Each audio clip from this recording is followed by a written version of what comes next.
Questi sono i camion che sono entrati pieni di animali, pieni di esseri viventi, che potevano essere tranquillamente come il tuo cane, dolci, affettuosi. A 6 mesi di vita sono entrati, questo camion era pieno e ne usciranno fatti a pezzettini, dopo aver provato più paura e sofferenza e dolore.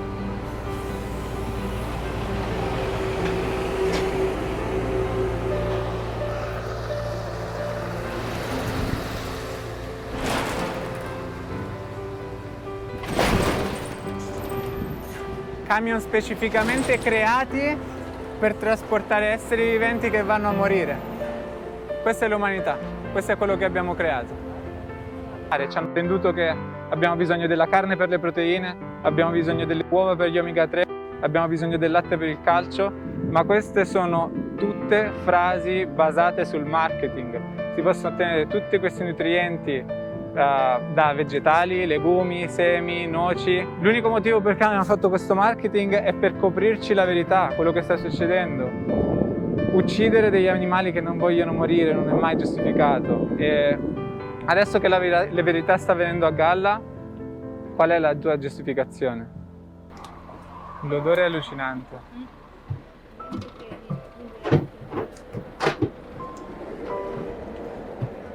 Sono cuccioli, hanno 6 mesi. 6 mesi, massimo un anno.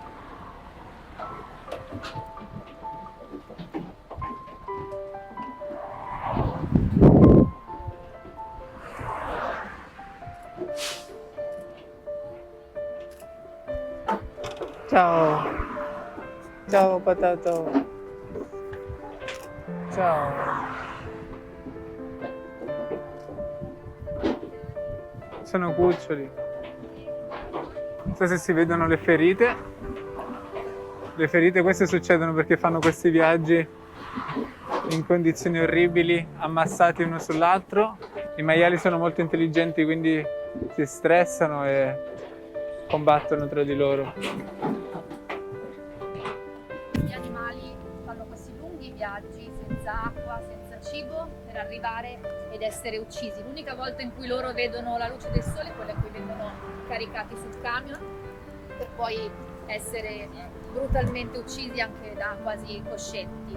Ed è importante riconoscere che noi siamo tutti animali e che la matrice di ogni oppressione è quella che qualcuno, qualche vita valga di più di un'altra. Quello che vogliamo dire noi è questo, che è importante avvicinarsi a questi luoghi, testimoniare, riconoscere gli animali come individui senzienti che soffrono e che provano emozioni come noi. Siamo nel 2021, non c'è nessun bisogno di continuare a mangiare carne e derivati perché abbiamo tante alternative e ormai anche la scienza ci spiega chiaramente come il mangiare animali e prodotti di origine animale fa male non solo agli animali ma anche all'ambiente, alla crisi climatica ed ecologica e alla nostra salute. Quindi non ci sono più scuse per non cambiare, abbiamo bisogno di un cambiamento che sia radicale e immediato per una dieta più possibile plant-based, che sia di sollievo per queste vite che vengono sfruttate, uccise. Tutti gli animali che consumiamo sono cuccioli, i maiali che abbiamo visto arrivare oggi hanno 6 mesi ed è una cosa tremenda, vederli, riconoscerli, guardarli negli occhi, vedere come sono assetati, come ciò nonostante abbiano magari subito solo violenza, sono comunque curiosi e intelligenti, non c'è nessuna scusa per non cambiare. Immaginati questo su scala mondiale, quanti animali vengono uccisi tutti i giorni.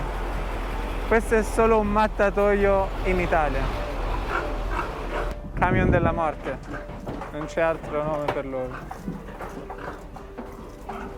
Guardate, dalle ferite si capisce quanta sofferenza passano durante la loro vita.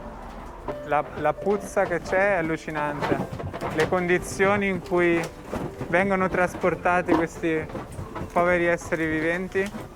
Ecco, magari a te posso chiedere, visto che comunque è una struttura fisica, se è anche lo sportivo, ecco, cioè potresti dire che non c'è bisogno, anche gli sportivi possono comunque trovare alternative a fonti proteiche, non per forza di animali e quant'altro, no? Cosa dici, Jessica? Io sono un personal trainer Mi alleno da 12 anni, sono vegano da 3 anni e da quando sono vegano ho continuato a migliorare, a diventare più forte fisicamente, mi sento benissimo. E come lo vedi gli animali? Pensi che c'è delle similitudini tra noi e animali?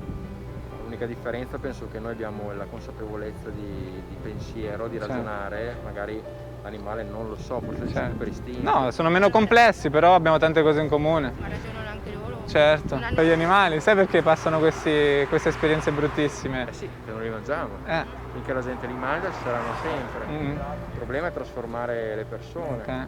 Sì. Quella è la parte più difficile. Tu pensi che ti stai muovendo in questa direzione? Io sì, ma per una scelta ti dico sì animalistica, ma se devo essere sincero forse più egoistica, nel senso che Ma può essere, anche della mia salute. All'inizio può essere, però una volta, perché ovviamente dobbiamo sopravvivere, quindi ci sta che la motivazione iniziale, oddio, Ma no, gli animali. Uno prova, no? Io avevo fatto l'esempio, facevo pugilato prima, allora il mio preparatore mi aveva detto proviamo una vegana, Figo. perché potrebbe dare, io all'inizio ero contro, perché ho detto che io ho bisogno comunque delle proteine, compri quello che ti viene detto, no? Il classico marchio che parlavamo prima. Quando invece ho fatto provare, all'inizio ho fatto fatica, perché c'è comunque un cambiamento. Dall'altra parte poi vedevo che avevo più benefici in quanto il mio organismo rispondeva meglio. Ti sentivi più leggero dopo mangiato, no? Avevo più resistenza.